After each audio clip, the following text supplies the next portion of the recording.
Tonight's first story follows a man who crossed the thin line between life and something far beyond it. In 2018, an American named Joe DeMeo experienced a moment that reshaped his entire existence. While driving late at night, he drifted off for just a second, long enough for his car to veer off the road. The vehicle ignited instantly, leaving the 26-year-old with critical burns over most of his body. Doctors kept him in a deep coma for 3 months, unsure whether he would survive. 2 years later, Joe became the first person to receive a combined face and hands transplant, a medical achievement that saved his life. But what he remembered from the time he spent unconscious became an even bigger mystery.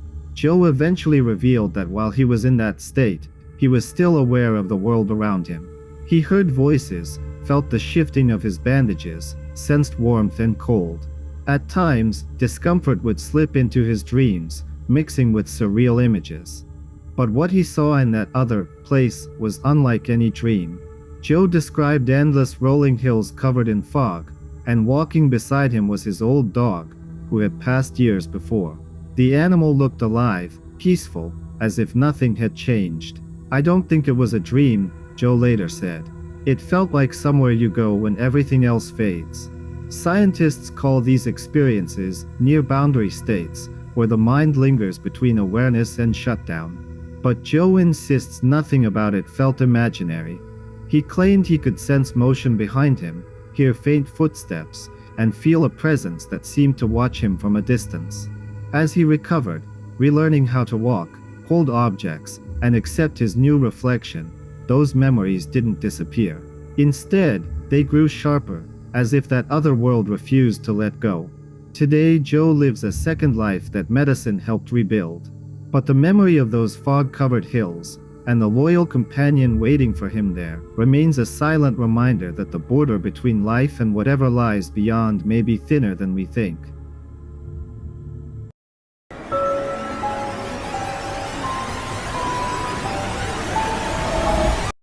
Across India, one story has sparked emotional debate about family, tradition, and the unseen consequences of conflict.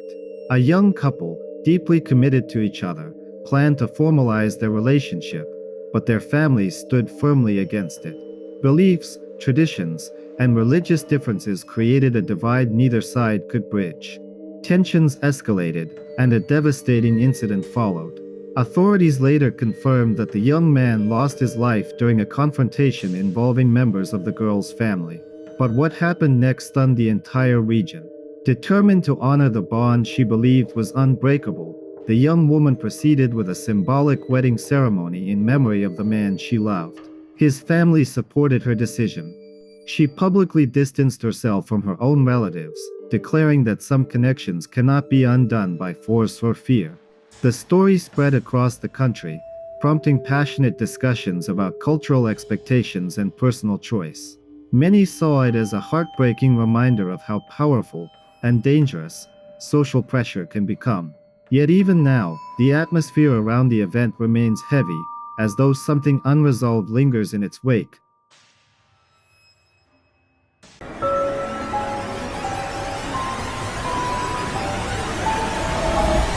Visitors to Chile's Lamari Valley captured an image that has fueled debate across the region. While hiking in the mountains, traveler Fair Valderrama Marin and his family spotted an object resting on a slope. At first glance, it looked like a metallic disc reflecting the sunlight, smooth, oddly symmetrical, and appearing almost placed there intentionally. Pictures taken by the family spread quickly online. Many viewers claimed the object resembled a classic craft often reported in unexplained sightings. Skeptics argued it was simply a tent catching the light at the right angle. But when authorities visited the site, they found no signs of hikers, no camp equipment, no footprints, nothing that suggested anyone had been there. To add to the mystery, the object was gone within hours, leaving only an empty patch of earth. Locals say strange glows have been reported in nearby peaks for generations. No official explanation has been released, but for the few who saw the photograph firsthand, the impression remains unsettling. Whatever stood on that slope wasn't supposed to be there.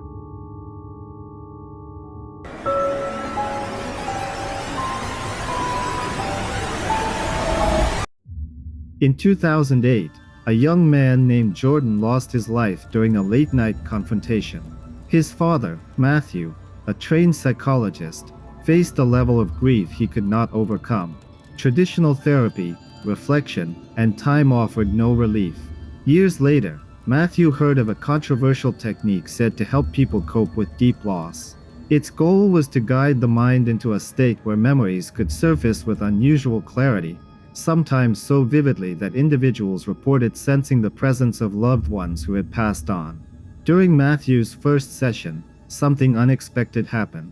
In a moment of deep focus, he heard a voice, quiet, familiar, and impossibly clear. It didn't sound like imagination or memory. Instead, it felt as if someone stood just a step away. "Tell Mom. I'm here. It's okay. I love you both." Experts claim such experiences come from the brain retrieving powerful emotional impressions. But Matthew insisted the moment felt real, more real than anything he had felt since his son's passing. Over time, he reported additional moments of what he described as contact. Not visions, but impressions, a sense of presence, a whisper of guidance, a moment of warning or reassurance. The events inspired him to collect similar stories from people around the world. He now works on a book exploring whether the bond between parent and child can continue beyond what is considered the natural boundary of life. For some, his story is a symbol of healing. For others, a chilling possibility that the connection between worlds may not be as distant as believed.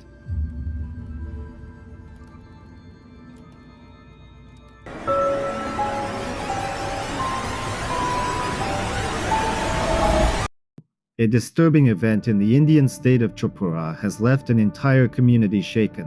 At Maharkera High School, a 12-year-old student entered a restroom during class, and within seconds, his scream echoed through the hallway. The boy collapsed, and once conscious, said he saw a dark figure standing inside. The shape, according to him, looked human, except it had no head. Minutes later, 3 girls from an older class entered the same area. All 3 claimed they encountered the same figure. Panic overtook them so severely that each fainted before they could escape. Teachers rushed the 4 children to a nearby hospital. Doctors found no injuries and no signs of contamination. However, psychologists noted intense fear and symptoms matching a severe panic episode. Parents were alarmed immediately. The school stands in a region where strange sightings have been whispered about for years. Some families demanded that the restroom be closed permanently. Others went further, saying the structure should be torn down to prevent further incidents. Specialists advise that the event could be a shared fear response, but the children insist the figure was real, motionless, silent, and positioned as if watching them. Classes have resumed, yet students now avoid the hallway altogether. Many refuse to go anywhere alone. Locals say a tense, heavy feeling hangs over the building at night, and some believe whatever appeared there once may return again.